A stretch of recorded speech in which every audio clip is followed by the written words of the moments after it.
朋友该杂杂该也抱，你阮水退来出世。这是曾仲伟的第一首客家创作歌曲，同时也荣获99年度原创流行音乐大赛客语组佳作。为了让客家精神充分展现在歌曲中，曾仲伟下足了苦功。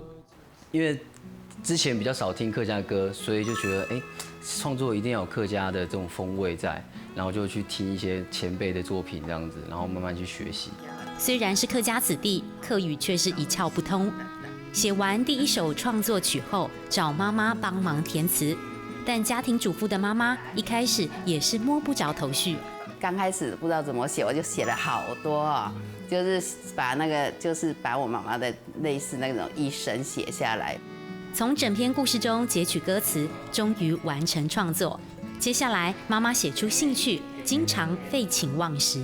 今天没有把它写下来，明天会忘记，又爬起来赶快就把它写下来，还头灯带着，怕吵到他爸爸。重新接触客语，曾仲伟努力学习。如今客语歌词创作已经难不倒他。这首《今天》就是他完整的词曲创作。你那首今天的曲子准备好了吗？准备好些忙，准备好些忙，准备好嘞。遗传自父亲的音乐天分，曾仲伟很感恩，和爸爸合唱自己的创作是最大的鼓励。有了父母满满的爱，在创作的路上，曾仲伟永远不孤单。上课喽！准备好些忙，准备好些忙，准备好些忙。